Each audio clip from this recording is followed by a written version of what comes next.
Hello, and welcome to another edition of Ehlers Elite Interviews. I'm Christopher Ehlers. And I'm Amber Ehlers, and together we are local realtor team with Keller Williams Innovate.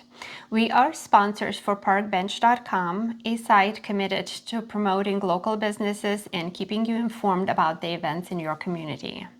Without further ado, we really hope you enjoy this interview.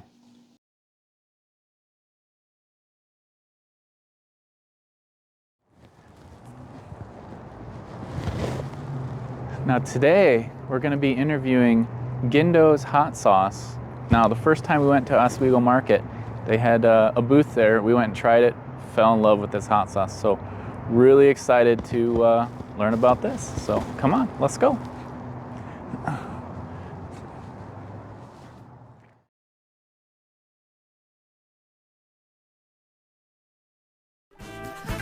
Just give a little bit of your good and good stuff. I know you got quite a lot. What you got has got me high. Get down on the floor, baby, hot sauce. Shake a little more, baby, hot sauce. You're burning me up, baby, hot sauce. A little taste is all I want, 'cause what you got has got me high.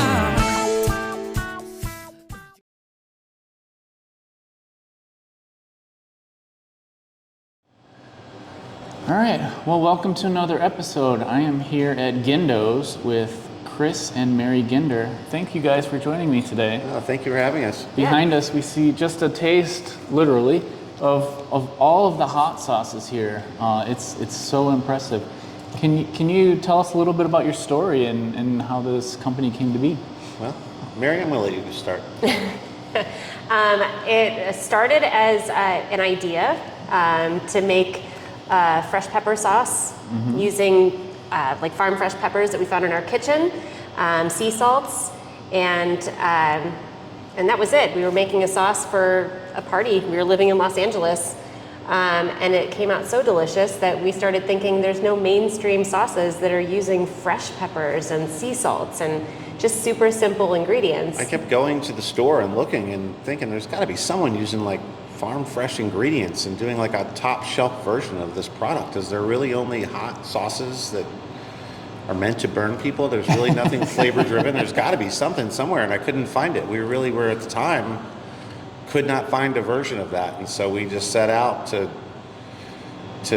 give it a whirl. It became an obsession too. I can imagine. I mean, it was like nonstop. If you could have seen our refrigerator, it was like she would yell at me. There'd be like 50 different bottles of hot sauce in there with little labels and dates. It was like notebooks of what I added to this one and what I did to that one. Tiny little apartment that we lived in, and our entire fridge was like different bottles and different sauces that he was playing around with, trying to basically recreate the first sauce that we ever made. The first one I made was awesome, and I didn't write it down. It was like, a little dash of that, a little bit of this, recreating it. But the cool thing was we ended up coming up with like 6 different flavors. We did, yeah, we did. Mm-hmm. That's when I kind of started getting creative. I'm like, well, actually, this tastes good too. I could do this. Yeah. Let me try this sauce. So I mean, you guys both definitely have a lot of passion, and it sounds like the secret is the freshness. Would you agree with that? The quality. The quality in ingredients. general. That was the main thing. Like, we still don't compromise on our sea salts. Mm-hmm. We don't compromise even on our sugars. Like, everything we use is really high-end, pure quality, but obviously our local farms. And I think like the freshness and the handcrafted nature of it, like the thought and the time and the drive to really take like all these like great foods and put them together and make these super delicious balanced sauces. We tried getting it co-packed for us in the early days. We found all these different companies that would make our sauce. I'd provide the recipe.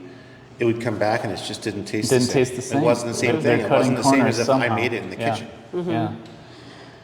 Well, I mean, it just so many different flavors. It sounds like there's no shortage of ideas. Like who's the idea guy here? I think that'd be mostly me. I think it's both of us though, because there's like and really it's a collaborative effort now. We have this awesome team of like 8 people that work for us consistently. So it's ideas that we all have now. I think it started out where it was definitely his ideas, but then it's like turned into like, well, wait, what about like a sauce that's like a Bajan style from Barbados, or like a One of our team members was like, "Did you ever try anything lemon poppy seed?" yes, and so he I was did. like, "No, I have not." But now you look up there and there's lemon poppy seed hot sauce. And That's cucumber. He wanted me to do a cucumber hot sauce, and so I did a yuzu cucumber hot sauce. there you So, go. So where can people find these hot sauces? Where can we go to get some? well, obviously here Yeah. at our store in And St. where Charles, in St. Charles? 2002 West Main Street, Yeah. Sweet Pea, and then online Gindos.com. We do the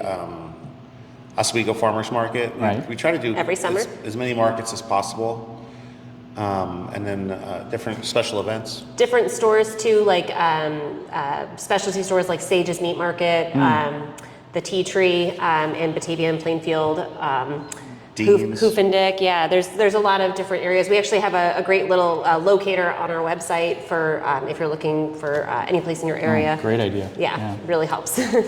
So I think we touched on this a little bit, but what drives you to continue to do this? You've been doing this for so many years. Like, what motivates you to keep going? That's a good question, honestly. Sometimes I'm just so tired. It just sounds like you got so much passion. Like you're Do you know so what it is? excited about I'll tell you what.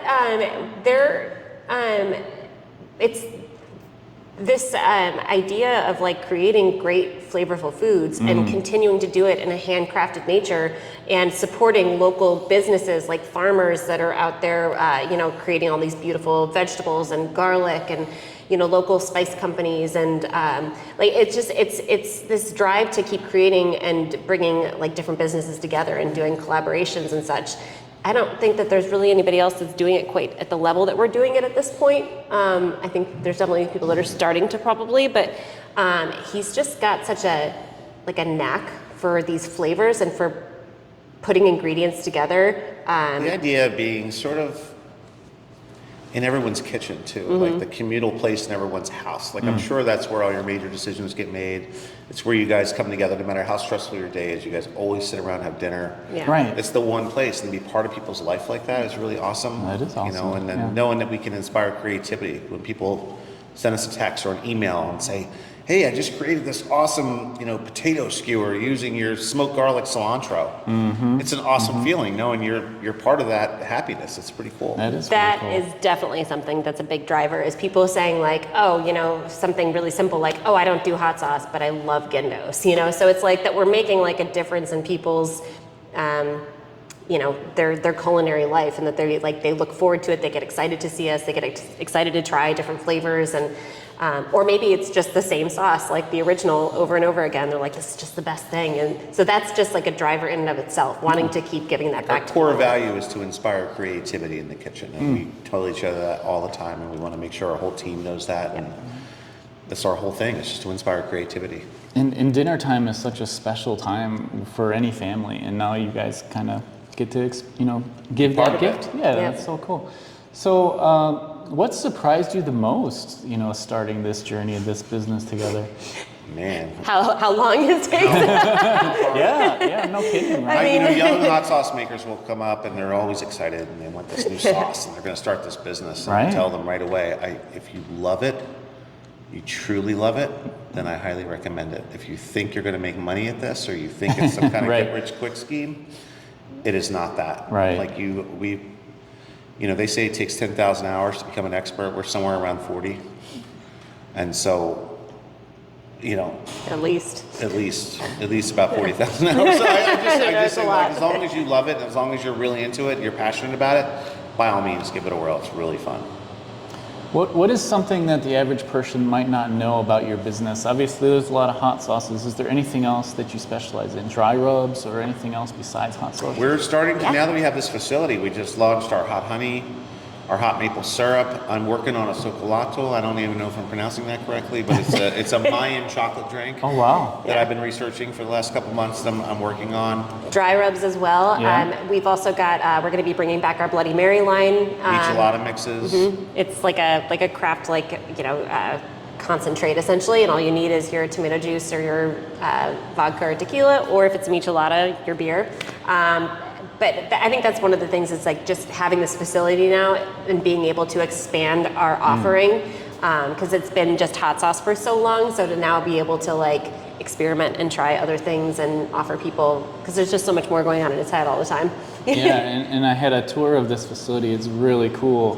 Just the whole, from making the hot sauce to the bottling to the labeling. It's all optimized. It's really nice. Yeah, It's we're pretty excited about it. impressive. Well, I can We're honestly grateful. say too, I mean, Mary's she puts so much work and love into just the look of the bottle. And It does have a great appearance. Yes, I the mean, labels are it's very amazing. appealing. Good You job. know, I tell people all the time, I would just be some guy in my garage if it wasn't for it. You know? And even logo stands out Yeah. really nice. It's really recognizable. So, what do you guys do to motivate or encourage your employees? Well, we're getting ready to have a wing night. Oh, nice. You know what? We have like a group text going all the time. Oh, good. That is like a good way for us to just kind of, we share like pictures of our events with each other. It's a quick way to like give people like a good morning, like, hey guys, it's getting cold out. Make sure you wear extra clothes. Get Saturday ready. mornings, literally, it'll be 8 events going, Yeah. and we're Okay. all just kind of back and forth, like one sort of big, almost like a walkie-talkie sort of scenario. But we're all just kind of texting this group text that goes back and forth with Yeah. everybody. As far as motivating goes, I mean, we try to get together with staff meetings and do fun little events. But it gets hard. Everyone's It is busy. hard right now. I mean, Yeah. we're getting into like the holiday season, and it's like the orders keep coming in, and we're just getting really slammed. And so there's definitely a lot of stress that comes with that. So trying to like help everybody, find the like peace within all the chaos is an ongoing challenge. But we have a really good group of people that are very That's good. passionate about what we do. Makes a difference. Yeah. It is, and they're very positive thinking, and just like self-motivated and everything. So I feel incredibly blessed with the team of people that we have right now.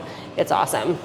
So, what are some of your goals for the next year or the upcoming? What are some of your future goals that you guys want to accomplish? Future goals. Well, we are looking to kind of start doing a lot more like sort of wholesale and going to like some more bigger stores. Okay. And Yeah. I guess broadening our sort of reach. Currently, Yeah. we just sort of focus on this hyper-local area. Right. And we're looking to just kind of slightly, not crazy amounts, but slightly widen that circle. Keep Makes it sense. regional, but Yeah. be more accessible to people. Like we have a lot of people, fans that we've met, out towards like Chicago and north and south that are like, where can I get your products when it's not market season? So, Right. so trying to help it to be more accessible for them, so they don't have to necessarily pay for shipping. Yeah. We're And really trying helping. now that we are starting to, we have this facility, we have a great team, focusing a little bit more on the work-life balance too. Sure. definitely. That's a great point. Yeah, big Something time. that a lot of people forget. Yeah. So did the company started in California, right? Correct. So what was the decision to move here? Well, there was a lot. There's quite a few things. We started having a family. Mary's father got sick. I was working probably 90 hours a week between 3 different jobs and trying to keep the business off the ground. And we just finally were like, we have to move somewhere that's more like a suburb. Someplace where we could have more of a community support team, because we Sure. were living in a city where it was like every man for himself, and it was just too hard to try and like connect with people and get any sort of support. And we chose Illinois for a number of reasons. One, because we had family and already like a community like of friends that were here, but then we also felt like it was I grew up here, and there's a really good sense of community in general, I feel like, that the Midwest offers. And so and not to mention great food. All the farmland. Sure. Yeah. The Chicago food culture too has been a Yeah. big part of it. And so at first I wasn't quite sure, could we survive a move like this? Could we actually pick Sure. up and we were only maybe a year and a half into our business, 2 years into our business, and still trying to figure out how to make the thing work. And all of a sudden just to pick it up and move across the country, we weren't Start sure. over, basically. Basically start completely over. But it turned out to be a benefit. We were able to kind of just take a checklist and go, all right, what's working, what's not working? Let's start over with the experience we already have, and that's what Like one of the biggest shifts was literally when we were living out there, we had co-packers, 2 different co-packers that were making the sauce for us. We only had our 3 year-round sauces. And when we came back here, he said, I'm done with that. I'm taking over production of the sauces. We're gonna rent a kitchen by the hour and make it ourselves so that we know everything that's going into our bottles. We started building relationships with local farmers. drove right out to a farmer, met my first farmer in nice. Klein, out in Klein's Farm. Yep. And we're committed to trying to work with local farmers and Yeah. actually know where our ingredients are coming from. Yeah. So why would you say it's important for people to shop locally? Oh wow. There's so many reasons. I mean, So many. First of all, we all kind of grow together. We all Yeah. work as a good unit. But second of all, it keeps the community sort of tight knit, right? And everyone sort of does well. I don't even find the way or the phrases. I feel like I'm confusing my thoughts. But obviously, if I can get my peppers from the local farmer and he does really well, then his family thrives, right? And then he goes and supports somebody else that might be local, who maybe has a local T-shirt business where he gets his T-shirts and hats Right. from. And let me think. I feel like It's I'm like boxing it's this like up, a cyclical, like, you know, beneficial situation to be able to support each other and create like a community of people that you see and know on a daily basis. It's so nice to have that, as opposed to like, and not even just to be on the soapbox, but knowing where your ingredients are coming from. When you go and you can see how well and how much love goes into the peppers. Sure. Huge difference. I mean, it really is a huge difference. What would you say is one of your most memorable customer experiences so far? oh my gosh, there's so many. I mean, we have a really awesome group. We call them our like super fans, our sauce watchers, people that are like constantly, you know, buying our sauces. Well, a few years ago, we decided that we would return the love, and so we did like some like super fan hot sauces, like, you know, in honor of these people. Like one of them was a guy who got a tattoo of our logo on his arm. Oh, no way. He also at the same time got a tattoo of Garlic Breath Farms stinky garlic on there too. Nice. And so we, you know, basically created a sauce in honor of Neil. Yep. And that was a really big hit, actually. We need to do that again. We should. It's hard to like keep Well, up. there's another group too, the Houston Street in Batavia. Yes. The whole entire street, they all grow peppers, and then wow. they just dropped them off today. Oh, nice. And I will, Is that why it smells so good in here? every Yeah. year I'll take their peppers and I'll make a Houston Street hot sauce. And see, the entire street's called Houston Street that they live. We call it Houston. There might be a problem, and I make a really hot sauce using their peppers, which is the They're whole really community good. is kind of fun that they all get to contribute to their own sauce. That's awesome. Is there anything else that you guys want to mention? Got nothing. Got nothing? Let's see. I mean, we're just, you know, I feel very grateful to be where we're at right now. There's a lot more work to be done and a lot more growth that we are going to continue to go through. But I feel like right now we're just kind of trying to, like that work-life balance is like a big part of it. Finally, like getting this facility and getting into more of a routine with it and making sure that we stop and appreciate, you know, where we're at. And I think that's true for a lot of small business owners, because it's very, very easy to get caught up in the chaos of it and the stress of it, instead of stopping to think, this is incredibly amazing what we get to do on a daily basis. No doubt. You know, it's very humbling and really important to kind of, you know, take moments and stop and do that. Well, I can say that, I mean, the passion that you guys have for this is overwhelming, and thank you guys so much. Thank you so much for having us and Appreciate it. for coming out here, actually, for having us on your show. Yep. All It's right. really nice. All right, well, thank you guys. Thank you. Thank you. That's it. This is where I say, have a spicy day. Oh, yeah. And have a spicy day. I love that. My sign off. Have a spicy day. Have a spicy day.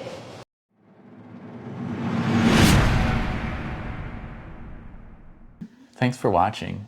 If you have a suggestion for a person of interest or a local business that you want us to interview next, Or if you know anyone that is looking to move in or move out of the area, please let us know.